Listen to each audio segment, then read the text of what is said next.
preservar es una palabra que se utiliza sobre todo para las cosas muertas y las cosas inertes. O sea, se preserva algo que no tiene la capacidad por sí mismo de reproducirse, de cuidarse, de preservarse. Nadie habla de preservar un cuerpo vivo. O sea, siempre se habla, digamos, de preservar un cadáver. Sin embargo, preservar, incluso sin las connotaciones negativas, tiene una connotación gramatical muy precisa, que es la de definir un límite del cual más allá no se puede cruzar. O sea, cuando uno preserva, uno no avanza. La batalla de ideas, yo estaba en la primaria. Yo viví toda mi primaria, fue la batalla de ideas. Fue los reclamos para el regreso de Elian, fue el inicio de todo el reclamo por los 5, el inicio de la revolución energética, del ALBA. Yo vengo del campo, mi familia cocinaba con leña y recuerdo que cuando se anuncia que se van a repartir equipos para cocinar con electricidad, eso me marcó mucho como niña. Ahora, recientemente, los apagones nos han hecho regresar, sobre todo a mi madre y a mi abuela, de nuevo al proceso de cocinar con leña, que ha sido violento para ellas. En el periodo especial yo acababa de nacer. Yo no tengo memoria del periodo especial más allá de los cuentos que una y otra vez cuenta la generación de mis padres. Yo soy un niño de la batalla de ideas. En mi casa siempre se habló de política, mis padres eran militantes de partido ambos. Siempre se discutía muy intensamente y se vivía muy intensamente. Ahora mismo me preguntas y pienso en el momento en el que Fidel anunció que ya no iba a ser presidente, ¿no?, de los consejos de Estado y de ministros. Yo no sabía qué cargo estaba dejando, pero sí sentí... Era ese tipo de cosas que llevaba a las personas a pensar qué va a pasar ahora, ¿no?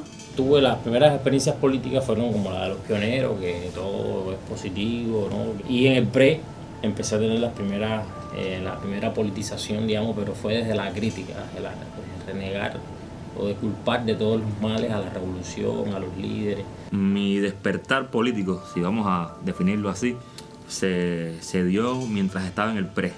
Yo estudiaba en la Lenin, era el momento de la batalla de ideas, del cierre de la batalla de ideas y el tránsito hacia un nuevo escenario vinculado con lo que serían después las reformas impulsadas por Raúl. Ya empezábamos a hablar de que era necesario revitalizar el proyecto de la revolución, donde expresábamos las inconformidades de cara a la realidad que nos tocaba vivir. En mi caso no está asociado a ningún fenómeno, digamos, trascendental ni rupturista, sino más bien a inquietudes intelectuales naturales que en la universidad me llevaron a empezar a leer. Me fue modificando mi visión del mundo. Empecé a politizar en el preuniversitario, estudié en el IPVC Carlos Mar de Matanza, y era en la época del comienzo de la actualización del modelo económico, el comienzo del gobierno de Raúl, la época del 2010, 2009, 2011, todos los debates que había en torno a los lineamientos, la actualización del modelo económico, el cambio de mentalidad. El primer suceso político así que me marca es el regreso de los 5R, ¿no? Y luego de eso, el otro suceso político fundamental es el fallecimiento del comandante en jefe. Con profundo dolor comparezco para informar a nuestro pueblo que hoy, 25 de noviembre del 2016, a las 10:29 de la noche, falleció el comandante en jefe de la Revolución Cubana, Fidel Castro Ruz.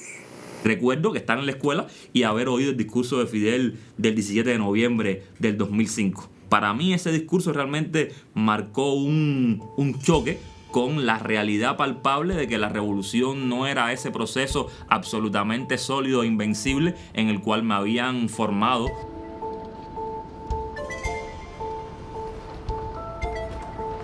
Me sorprendió porque era un discurso donde Fidel se alejó claramente de una proyección triunfalista y llegó a decir: esto se puede caer. ¿Es que las revoluciones están llamadas a derrumbarse? Pues que los hombres pueden hacer que las revoluciones se derrumben. ¿Creen ustedes que este proceso revolucionario socialista puede o no derrumbarse? ¿Lo han pensado alguna vez?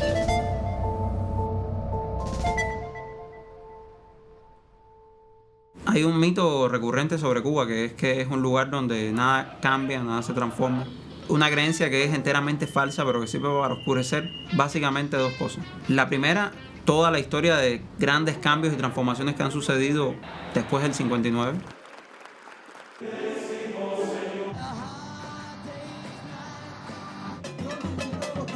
Dentro de la revolución ha habido varios estados, porque el estado de 1959 es uno, el estado desde 1976 con la Constitución 76 es otro, el estado del 91, a partir del 91 es otro, el estado de la actualización del modelo económico es otro, y el estado de la Constitución 2019 es otro. Son estados que tienen lógicas diferentes.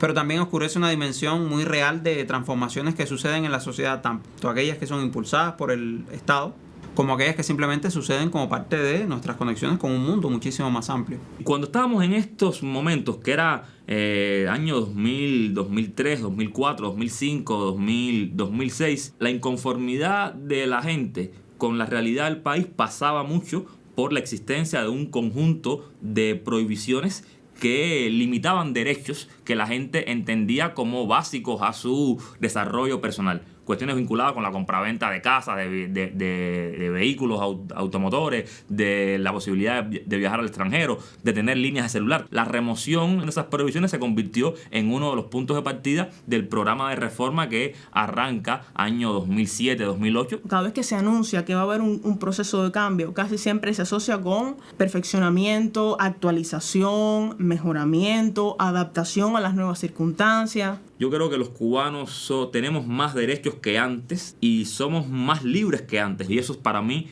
es innegablemente positivo. Son cambios que tienden a la liberalización de ciertas trabas que han quedado en el tiempo, ¿no? Que ya no son necesarias. Creo que lo más importante es la transformación socioeconómica de la sociedad hacia un modelo en el que el Estado se retira de todo un conjunto de zonas que tienen que ver con la reproducción material de la vida, en los que ocupan el espacio otros actores. El siglo XXI cubano y los de 2010 para acá da un vuelco y no se puede entender la Cuba actual sin las reformas que hicimos a partir de 2011. Cuando yo era niño, los lugares particulares tenían un cierto límite, y no es hasta el momento de esas primeras reformas económicas que se abren más hacia un sector que tiene que ver con un bar particular, con un gran restaurante, y de pronto La Habana se llena de lugares, de alguna forma se multiplicaron las ofertas. Cuando yo estudiaba en la Universidad de La Habana, en la calle J no había una sola cafetería. El modelo de economía estatista que existía era un modelo que fue incapaz de generar cafeterías en J. El modelo de la iniciativa privada llenó J de cafeterías. El modelo estatalizado de economía no tiene las claves para darle respuesta a las necesidades crecientes de la población. Coartaba la iniciativa a la gente.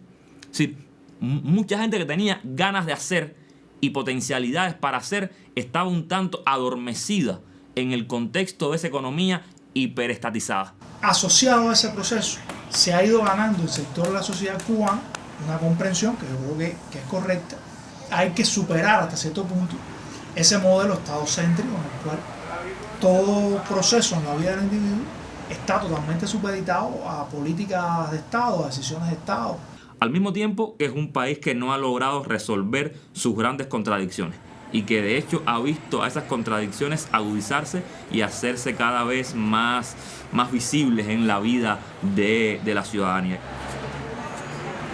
Ha venido desde hace 3 años y tanto una situación económica muy tensa que lleva a que la realidad del país se parezca más a las de los 90, y eso económicamente hablando realmente ha golpeado a la ciudadanía de una forma bastante evidente. Todo el mundo se da cuenta que ya unos años después del periodo especial, el cambio que todo el mundo pensó que en algún momento iba a ocurrir, o sea, ese volver a levantarnos no sucedió. Entonces empezó un proceso de desencanto, de apatía. El deterioro de la situación económica, o no haber logrado el salto cualitativo económico que pensábamos que era posible en el marco primero de la batalla de ideas y después en el marco de la actualización del modelo, yo creo que ese es un saldo negativo de los años que han corrido. No solamente hay aquí elementos de índole estructural, también incide la coyuntura, pero esa coyuntura tiene varios nombres. Tiene la política hostil norteamericana, tiene que ver con realidades económicas mundiales que no han sido las más favorables para Cuba y tiene que ver con la incidencia de la pandemia de COVID-19.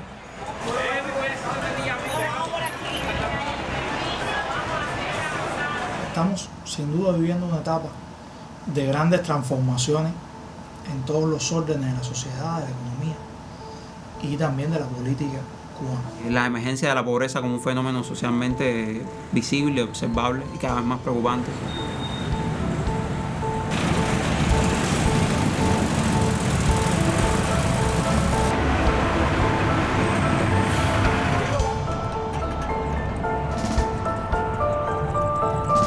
Cambios como el incremento de las desigualdades.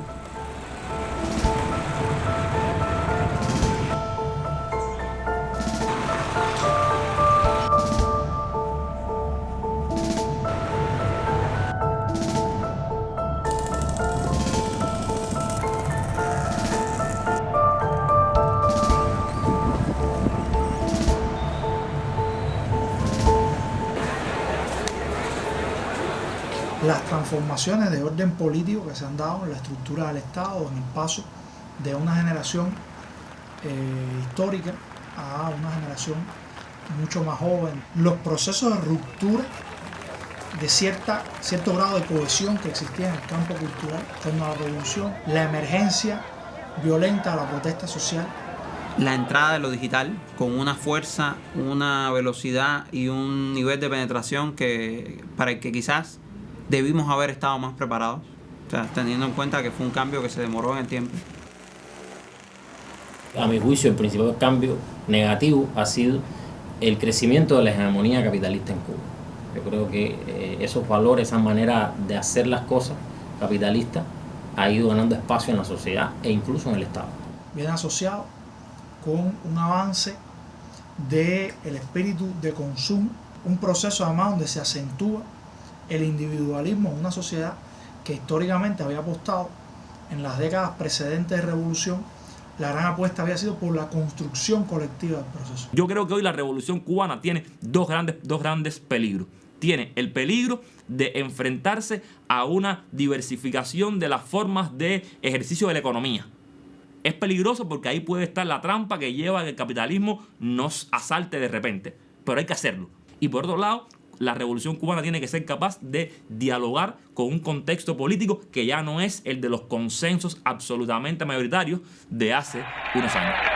Obreros y campesinos, hombres y mujeres humildes de la patria, esta es la revolución socialista y democrática de los humildes, por los humildes y para los humildes.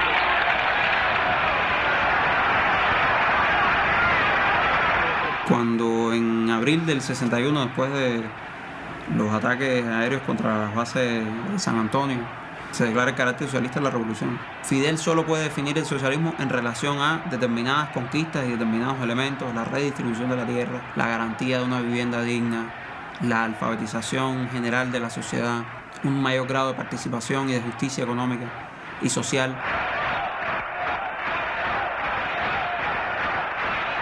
La revolución cubana no fue un acto de discurso maravilloso que convenció a los cubanos. No, a la gente se le convence con realizaciones. La revolución fue eso. Al mismo tiempo es un acto discursivo, pero en esencia es un acto de realización práctica. En la mente de la gente que estaba escuchando ese discurso, el socialismo no era una abstracción. Era un conjunto de transformaciones muy específicas y concretas que habían sucedido en la sociedad cubana, y no solamente aquellas que ya habían sucedido, sino aquellas que se proyectaban hacia el futuro.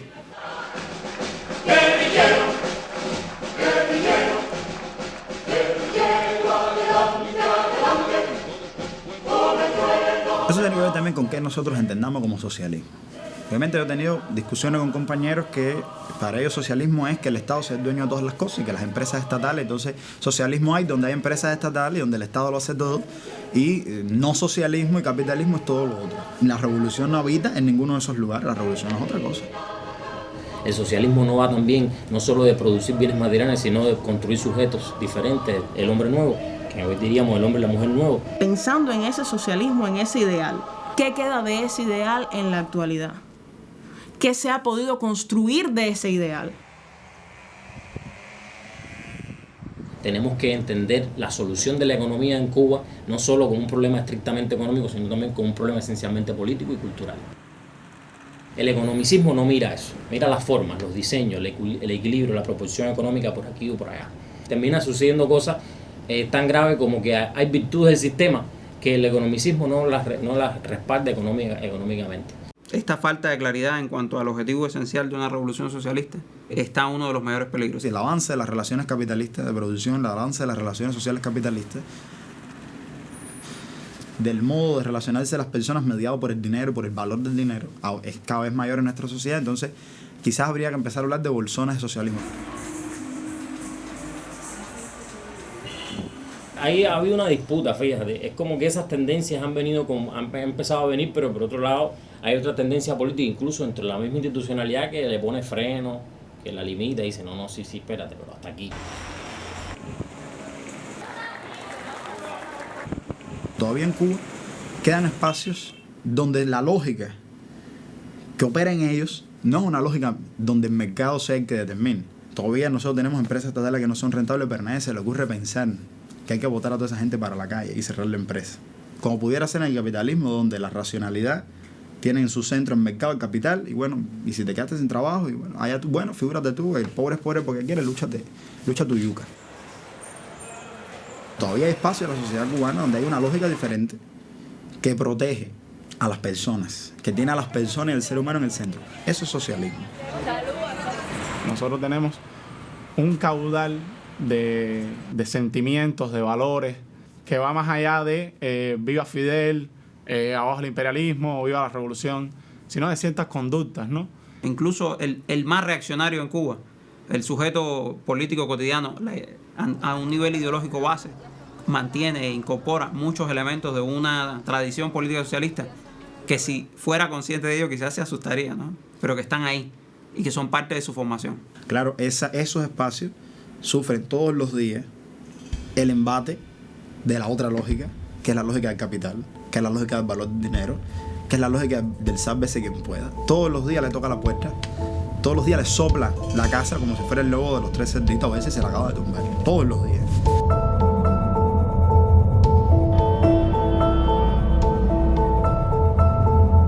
Cuando tengo discusiones con amigos, estamos hablando de ideología, estamos hablando de política, he encontrado que es más fácil decirle a alguien por qué a mí no me gusta el capitalismo que decirle a alguien por qué yo estoy convencido de que el socialismo es el camino. Es más fácil para mí explicarle, mira, yo creo que el capitalismo está acabando por el mundo por esto, por esto, por esto y por esto.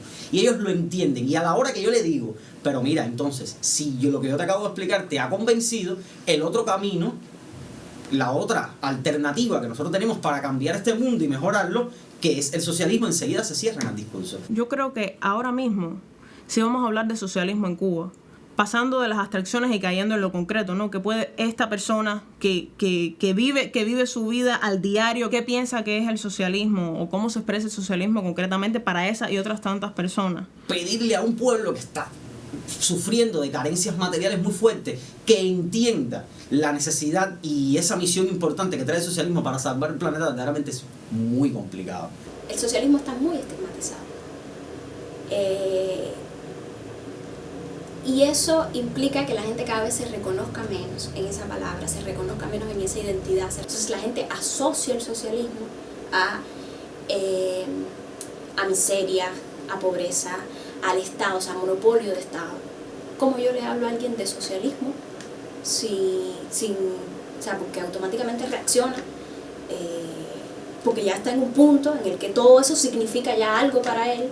La crudeza de la realidad del cubano de hoy, las dificultades a las que uno se enfrenta, todo eso influye en la predisposición que tiene una persona a la hora de formar parte de algo más grande. Yo tengo 3 trabajos y además de eso, ya conseguir lo necesario para vivir, que implica básicamente comida, y ya con todo eso se te va la vida. Cuando tú estás tan agobiado, puedes no tener tiempo para pensar en las cuestiones trascendentes de la historia, que es con lo que tiene que ver el socialismo, que es con lo que tiene que ver la nación, que es con lo que tiene que ver la revolución, con la salvación, con el futuro. No puedes pensar en el futuro si estás atormentado con el presente. No solo hablo del receptor, sino estoy hablando también del hacedor de políticas, del tomador de decisiones. La política norteamericana tiene como objetivo que tú estés tan agobiado Como mismo estamos nosotros aquí en la crisis pensando en la cola del pollo, puede esta gente en el gobierno pensando en el barco de pollo que le va a poner a la gente. Las aspiraciones son unas y que la base material para construir eso es otra. Hoy en día estamos lidiando con eso de una manera muy violenta, porque tenemos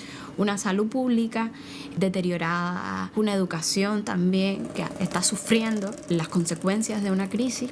Porque es muy fácil convencer a alguien de que el socialismo no funciona cuando verdaderamente están en una situación económica deplorable. Esos mitos que hay alrededor de la supuesta ineficiencia inherente al sistema socialista cubano, todos esos mitos alrededor de eso también influyen. La tendencia que más a mí me asusta es el tema del deseo capitalista. A mí me preocupa las condiciones que se dan en la sociedad cubana, que están atravesadas por la corrupción, por la desidia, por el cinismo, por la desigualdad, por la pobreza, por la ineficiencia, que puedan hacer a la gente desear el capitalismo. ¿A qué capitalismo tú te refieres? Porque el capitalismo noruego, hay muchos países europeos que tienen conquistados servicios de salud gratuitos, los hay en países europeos, sistemas educativos que tú te quedas loco. O sea, el capitalismo nórdico, eso son paradigmas para muchas personas. La gente piensa que el capitalismo es un país. Y entonces el capitalismo es bueno porque en tal país o en tal ciudad, de tal país se vive de tal manera. Donde la realidad de un continente como África también es el capitalismo. O la realidad de un país como Honduras también es el capitalismo. ¿Por qué la gente que ya en Cuba vive efectivamente en el capitalismo no iba a desear el capitalismo y no iba a desear un capitalismo más eficiente y más próspero y más desarrollado? Si hay gente que efectivamente cuando van a una conquista del socialismo de la revolución, como puede ser un hospital, ya no encuentran los medicamentos. Cada vez que una persona va a un hospital y no se encuentran los medicamentos, o tiene que pagar para no sé qué cosa, toda esa corrupción de la salud que nosotros conocemos todos y todos repudiamos porque no hay nadie que te defienda eso, esa persona está empujada a desear el capitalismo porque dirá, bueno, ¿qué me queda a mí? ¿Qué entonces de qué cosa es la revolución? ¿Qué cosa es lo que estamos defendiendo aquí? ¿Qué es lo que ustedes están defendiendo? A mí me dirán así a mí. Bueno, hay gente que me lo ha dicho, bueno, pero ¿qué es lo que tú estás defendiendo si ya tú vas al hospital y no puedes resolver? Estaba viendo un meme, decía, el gobierno cubano se ha pasado la vida con la pila cerrada. Y abren un poquito, y abren otro poquito, acaben de abrir la pila completa ya. ¿Pero qué significa eso, no? Como el Estado no tiene toda la capacidad de dar respuesta a un problema, se ha optado por la solución facilista de privatizar el problema. Yo no tengo forma de garantizar una oferta en este espacio determinado, bueno, se lo doy a una forma de propiedad privada, con lo cual se pierde el control en materia de precios, no es ni siquiera la contraparte que hacía muchas veces el Estado. Buscamos la alternativa de lo que funciona. Y lo que funciona entonces son cosas que en realidad son opuestas o antagónicas con esos objetivos socialistas que los sabotean en la práctica. Sin duda, el Estado ya no puede ser ese Estado presente en todos los aspectos de la vida del ciudadano, pero tampoco puede ser un Estado que se retire y se desentienda, porque el Estado es el que traza las pautas políticas que pueden posibilitar la continuidad coherente de un proyecto socialista de justicia social en Cuba. De lo contrario, el Estado está solo en los grandes procesos y está ausente en los microprocesos que al final conforman la cotidianidad de la gente. El gran reto de la coexistencia entre formas de producción capitalistas con las formas de propiedad que defiende el Estado socialista tiene que ver con la producción de mentalidad, con la producción de universos, de imaginarios, donde el que uno piensa cómo vive. Por tanto, la cuestión clave va a ser cómo manejamos esa coexistencia de forma tal que no sabotee los objetivos socialistas, que incluso pudiera ser que hasta contribuya a lograrlos. En la medida en que la identificación del sujeto con el proyecto socialista cubano pueda más, podemos estar hablando de construir el socialismo uniendo las dos propiedades. Pero siempre, o sea, la ingenuidad es enemiga de todo lo que tiene que ver con esta lucha ideológica. Yo creo que hay una visión que no calibra en toda su dimensión los riesgos del proceso creciente de privatización que está viviendo la sociedad cubana. Pensar que un productor privado piensa como otra cosa que no sea un productor privado, o sea, son cosas que hay que estudiar. Pero la acumulación de capital, eso es algo muy objetivo. No hay subjetividades de por medio ahí. La búsqueda de influencia en el poder político para asegurar los intereses como actor privado es una realidad. No podemos creer entusiastamente que por cambiarles el nombre o por nominalizarlas de una forma que parezca algo inofensivo, no está en la propiedad capitalista el germen para la negación o la destrucción de un proyecto socialista, aunque los individuos que están al frente del proceso puedan no estar en contra de la revolución. Puede haber empresarios muy revolucionarios entre esos. Lo que pasa es que esos empresarios revolucionarios, la propia lógica de desarrollo del capitalismo, los ponen ante una disyuntiva. Y si eligen la revolución, fracasan como empresarios. Hoy por hoy, en la Cuba de estos tiempos, la clave está en lanzarse a esa lógica de innovación. Ahora, hay que hacerlo con una claridad ideológica. Es decir, ¿qué estamos haciendo? Si usted no tiene claridad de qué quiere, si usted está tanteando también en lo ideológico, está perdido. La forma de producción capitalista, como todo modo de producción, genera una superestructura ideológica que se expresa en materia de cultura, en materia de concepciones políticas del mundo, en materia de proyecciones simbólicas hacia la sociedad. Donde la persona que tiene acceso al carro, tiene acceso al éxito, o sea, es reconocido colectivamente como exitoso en un lugar determinado, no es el vanguardia, no es el médico, sino es una figura que ya nadie le dice así, porque ahora eso es casi mala palabra, pero que le dijimos bastante tiempo, así que eres maceta. Uno que es negociante, y ese ahora, en estas nuevas reglas de juego, tiene acceso al bienestar, tiene acceso al carro, tiene acceso a la casa, tiene acceso a viajar, y tiene acceso a lo que mucha gente quiere y mucha gente además necesita. Y eso opera en la subjetividad de las personas. En un país que durante décadas apostó por la idea de la igualdad, que un país que montó la revolución como gran proyecto que desmontaba las jerarquías y los privilegios, eso realmente es duro. Son manos de ricos, son manos de explotadores. Tenemos que abordar con una mirada crítica, no autocomplaciente y no de funcionarios que esconden los problemas, los grandes deterioros que hay acumulado, incluso en cuestiones básicas para el proyecto de justicia social. Si la gente no ve en el socialismo la posibilidad de realizar y satisfacer sus necesidades espirituales y materiales, van a emigrar buscando mejores horizontes. Se está yendo el país fundamentalmente el que tiene recursos para poder hacerlo, o el que está bien loco como para tirarse al mar. Claro, la migración tiene que ver conmigo. Me voy yo y resuelvo yo. Bueno, y ahí si el país se hunde, bueno, figúrate tú, yo tengo una sola vida y tengo que vivirla. Ese es un razonamiento. Que no es loco tampoco. Los tiempos de vida son mucho más cortos que los tiempos históricos. Entonces, este país puede, o sea, a mí me puede tocar morirme y este país todavía estar en el proceso de crisis que está. Entonces, cuando hay una tendencia colectiva, a veces uno también siente miedo y dice, ¿y si yo me quedo? O sea, y si no aprovecho y me voy ahora y me quedo y no me va bien. De un proceso, o sea, a ti te meten de a golpe ahí en ese deseo de querer irte. Y tú tienes que intentar salirte, o sea, pero un proceso de conciencia en el que tú dices, no lo voy a hacer, no, y aún así cada vez que ves a cada amigo partir te haces la pregunta, yo debería estar yendo, yo debería estar ahí, yo debería estar. Entonces, porque además también, por ejemplo, tengo una experiencia de mi madre, muchos años trabajando, haciendo básicamente las mismas cosas que estoy haciendo yo ahora y muy inconforme. Porque con cómo está, con dónde está, con cómo se siente, con las cosas materiales que tiene, con el reconocimiento también espiritual que tiene. De repente estás en una posición en la que dices, me voy para cualquier lugar, no importa dónde sea. Aquí no hay salida para nada, aquí no se puede hacer nada.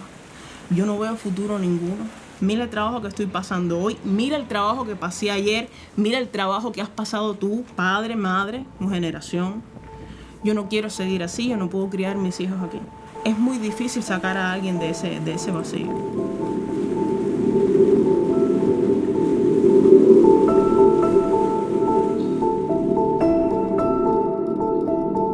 No podemos rescatar rescatar el proyecto de socialismo trabajando sobre bases que no están sentadas en la realidad. He visto a veces muchos discursos oficiales que parecieran ser emitidos desde un lugar, ser emitidos desde una posición que parecen no estar en consonancia con lo que está sucediendo en la realidad. Un error que en algún momento parecía que el país estaba cometiendo es que tú podías resolver todos los problemas políticos, todos los procesos políticos, tú los podías resolver a partir de la comunicación. Lo único que hacía falta era comunicarlo todo, una comunicación veraz, informar todo, como se está felizmente sistematizando, o sea, todo ese proceso de informarlo absolutamente todo, hacer campañas políticas o sea, bien pensadas para determinados procesos, o además que todo se puede resolver desde la comunicación, poniéndole videos a la gente, poniéndole materiales para que se informen, y ya tú resuelves el problema y tú neutralizas el problema político. Eso no está bien, o sea, eso no es así, no funciona así. No podemos reducir la política a la comunicación.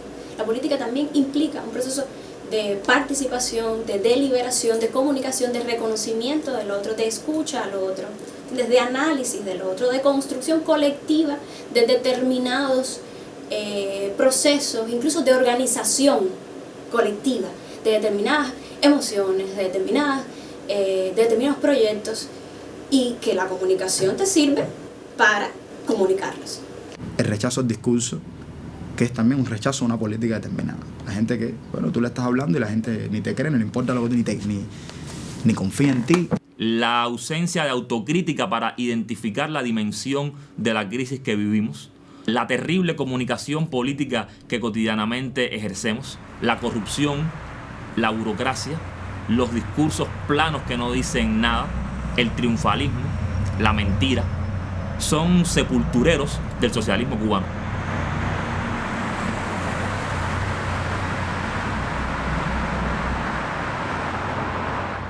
Todas esas carencias terminan lastrando y replegando el debate público hasta niveles en los cuales los vemos hoy.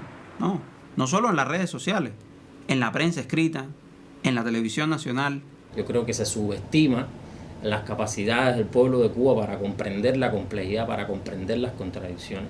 Y en función de eso la comunicación está orientada a dar certezas, a dar tranquilidad, a evitar la sensación de caos, como si el pueblo no fuera capaz de lidiar con las contradicciones y, por el contrario, luchar para superarlas. No darle armas al enemigo es la frase que se utiliza mucho. Lo que hacemos muchas veces es no darle armas a nuestra gente, ¿no?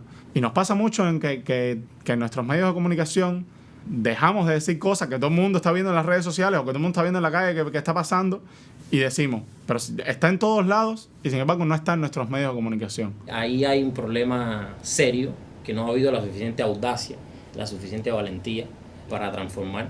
¿Cuál es el problema con que si el Tribunal Supremo Popular sentenció a un grupo dirigente por una malversación, por qué eso no puede salir en la prensa? Eso debilita la revolución. Eso no debilita la revolución. La gente lo que va a ver es que la revolución está haciendo justicia. Entonces la gente siente que los medios de comunicación en gran medida son cómplices de los problemas, porque no los pone ahí. Cuando lo verdaderamente revolucionario es decir, la revolución actuó e hizo justicia. La comunicación, digamos, socialista, la comunicación revolucionaria no puede huirle a la verdad, sino que debe promoverla incluso cuando es dolorosa.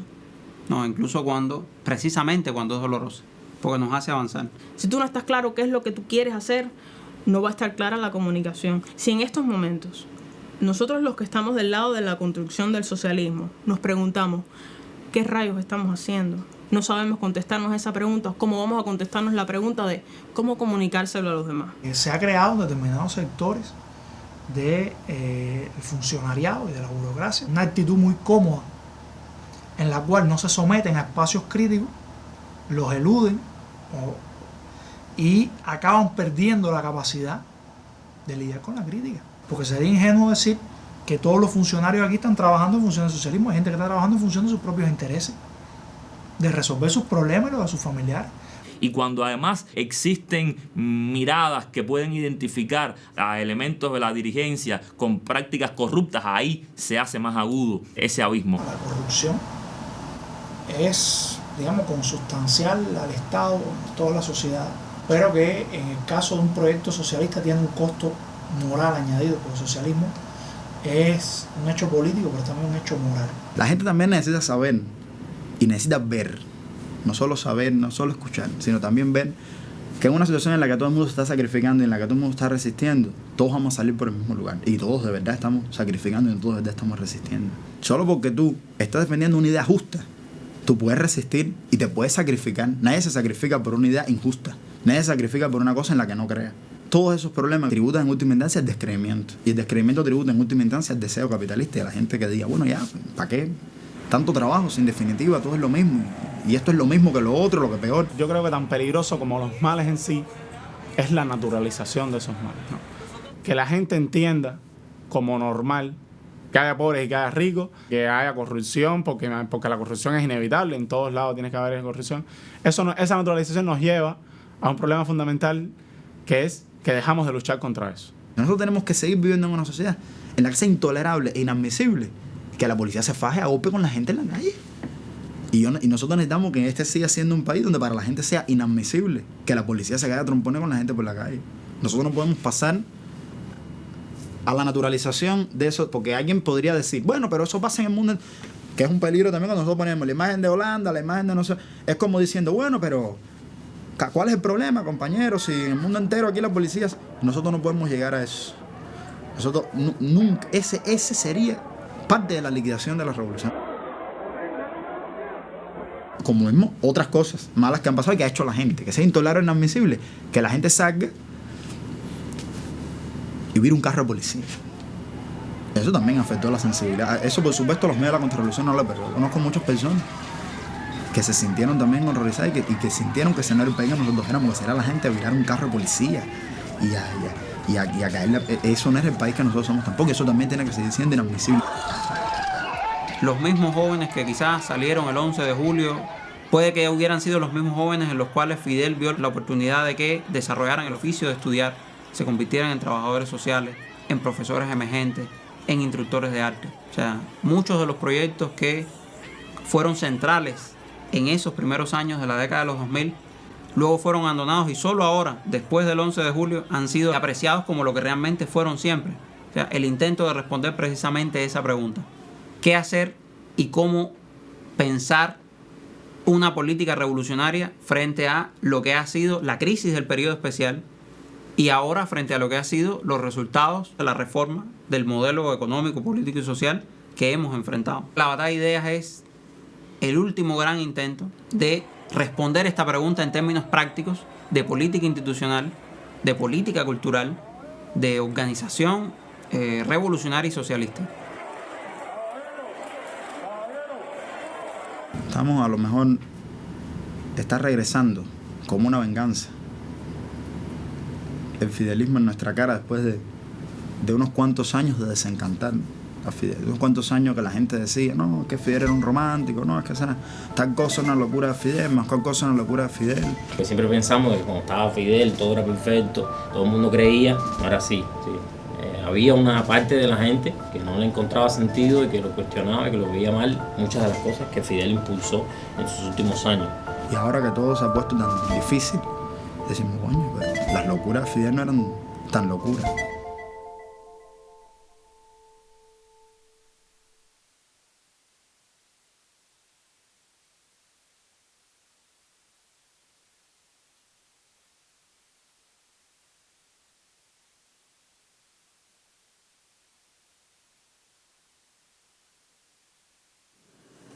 Pero el propio Fidel siempre dijo, la irrevocabilidad del socialismo depende de nosotros. O sea, lo que nosotros estamos dejando escrito es un deseo supuestamente, es un deseo de trabajar porque el socialismo sea irrevocable. No es una verdad sobre piedra, es un deseo. Existen fuerzas, tanto internas como externas, que en más de un sentido están propulsando otra revolución, una revolución de signo distinto a la que existió en el 59. Porque si ahora mañana nos volvemos capitalistas, en sentido estricto, teóricamente hablando, volvería a existir en Cuba una revolución ideológicamente contraria a los fundamentos del proyecto del año 59. ¿Qué podría hacer desaparecer el socialismo? Y entonces yo pensaba en dos palabras.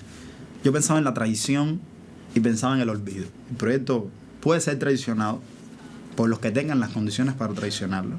Nosotros siempre hablamos en Cuba de revoluciones de colores, pero hablamos muy poco de los procesos que ocurrieron en los socialismos realmente existentes, porque las revoluciones de colores no se dieron en los socialismos realmente existentes, se dieron después. Pero antes de las revoluciones de colores, de esos países de Europa del Este, hubo procesos en los que los mismos dirigentes de los partidos, de los gobiernos de todas partes, dijeron: hemos sido comunistas toda la vida, pero ahora mismo dejamos de ser comunistas y nos volvemos todos empresarios y se acabó lo que sea. La Unión Soviética, por solo mencionar un ejemplo particular, y su partido comunista tenían 20 millones de militantes que miraron impotentes cómo la sociedad que habían construido, llena de defectos, pero también llena de potenciales, ese Estado y esa sociedad que habían construido se derrumbaba. ¿Qué impidió ese volumen inmenso de activistas organizados pudiera salvar ese Estado que habían construido? ¿Qué nivel de desmovilización necesita tener una sociedad para que le sea arrancado incluso aquello que tiene más cerca?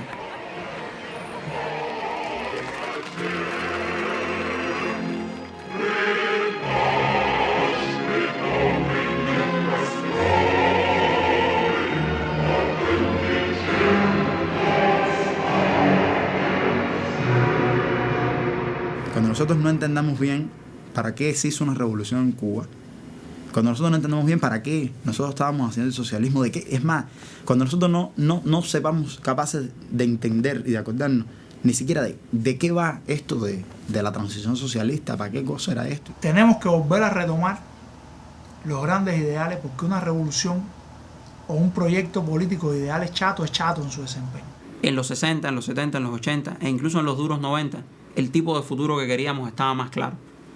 Yo creo que si hoy le preguntara en distintas instancias y a distintos niveles cuál es el futuro que queremos para Cuba, la respuesta sería mucho más difusa, sería mucho más difícil. Yo creo que la ausencia de futuro es, de todos los demonios que tiene que enfrentar la política revolucionaria cubana hoy, ese quizás sea el más grave. Yo creo que hay en esta sociedad gente que sigue soñando y gente y estructuras que han dejado de soñar y creen incluso que lo que se puede hacer es administrar per se y para siempre lo que existe. No se nos puede olvidar. El proyecto inicial de Constitución llegó a quitar la alusión a la construcción de la sociedad comunista. Eso no estaba en el proyecto inicial de Constitución. Y para mí es complicado que llegue a haber un partido comunista en el poder que no pueda plantearse ni siquiera discursivamente que el objetivo es construir es llegar al comunismo. Es expresión de hasta dónde puede llegar esa idea de que no es posible seguir soñando. Eso se articula con el hecho de que una parte de la producción teórica se ha refugiado en la academia. Y la academia se ha ido aburguesando en la medida en que, para poder acceder a circuitos académicos de peso a nivel internacional, tiene que entrar por un determinado aro ideológico. Hay términos que increíblemente han perdido legitimidad entre la gente, pero que son totalmente vigentes. ¿Existe imperialismo o no? Claro que existe imperialismo, lo vemos todos los días. Sin embargo, ya la gente no... El mismo desgaste de la revolución hace que se tienda a hacer rechazo a ese tipo de palabras. Hay una necesidad de hacer un diagnóstico adecuado del nivel de hegemonía revolucionaria en Cuba. Sobreestimarlo es malo y subestimarlo también. La franja de la revolución se ha ido estrechando. Es una franja que está cada vez más en resistencia. Ampliarla depende de hacer la revolución. Es entender que no basta con resistir, sino que hay que también crear. Que no basta con defender, sino que hay que revolucionar. Nunca lo había puesto en palabras, pero es una pregunta que yo también me hago. O sea, ¿estamos sobreviviendo? ¿Estamos tratando de preservar algo que ya fue construido? ¿Nos será posible continuar desarrollando esto que empezamos o simplemente vamos a amurallarnos y a esperar morir?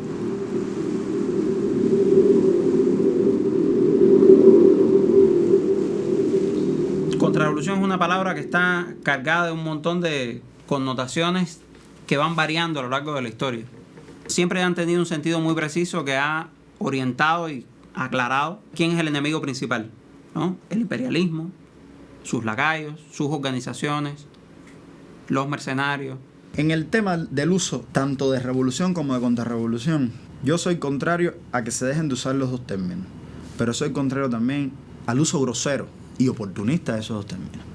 Yo no puedo Para referirme a revolución, decir, por ejemplo, que es en defensa de la revolución, una cosa que es en defensa, no de la revolución, sino algo que está mal hecho. Muchas veces para el Estado cubano la contrarrevolución se reduce a oponerse al Estado, estar en contra del Estado. Si la revolución es un conjunto de valores, un proyecto de sociedad, por tanto, la contrarrevolución no se reduce a estar en contra del Estado. La contrarrevolución es también buscar hacer imposible e inviable esos valores y ese proyecto de sociedad, ¿no?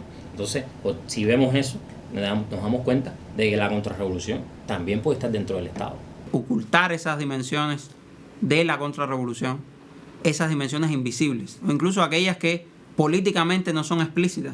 Pues un misógino, un racista puede gritar viva la revolución, pero en su práctica cotidiana pueden ir en contra incluso de aquello que dice a viva voz. Por tanto, nos obliga a dar la disputa revolucionaria al interior del Estado mismo y buscar refrenar esas tendencias que en la práctica afectan e imposibilitan la revolución.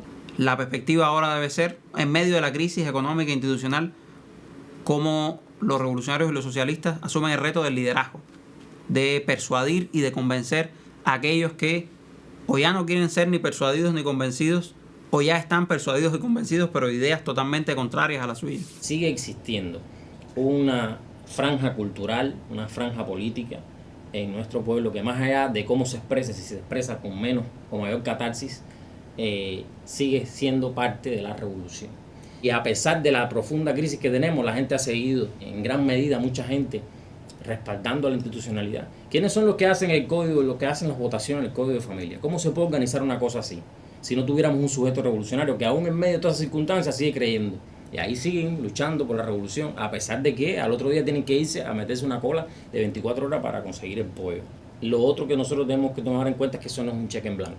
Es decir, que ese es el otro problema. A veces actuamos como si eso fuera un cheque en blanco, cuando no nos damos cuenta de lo que permite que eso sobreviva, que eso se mantenga, es una determinada práctica que sucedió y que en alguna medida sigue sucediendo, pero que si no se reoxigena, si no se revitaliza, pues eso puede morir, ¿no? No es para siempre.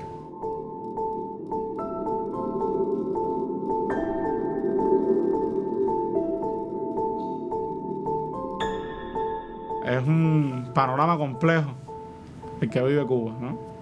Hoy en día, y probablemente lo sea el que viva dentro de 10 años, el que viva dentro de 20. Yo no me siento capaz de decirte dónde va a estar Cuba en 10 años. Porque si te digo lo que yo quisiera, te voy a describir un ideal casi imposible.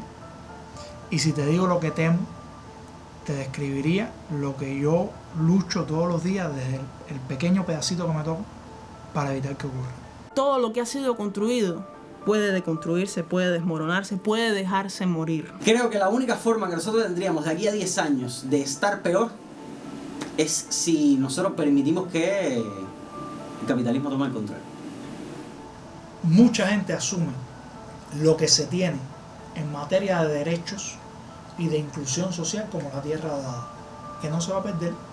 Si al capitalismo no le ponemos un socialismo funcional, va a ganar la batalla simbólica y práctica en el día a día de los cubanos, el capitalismo.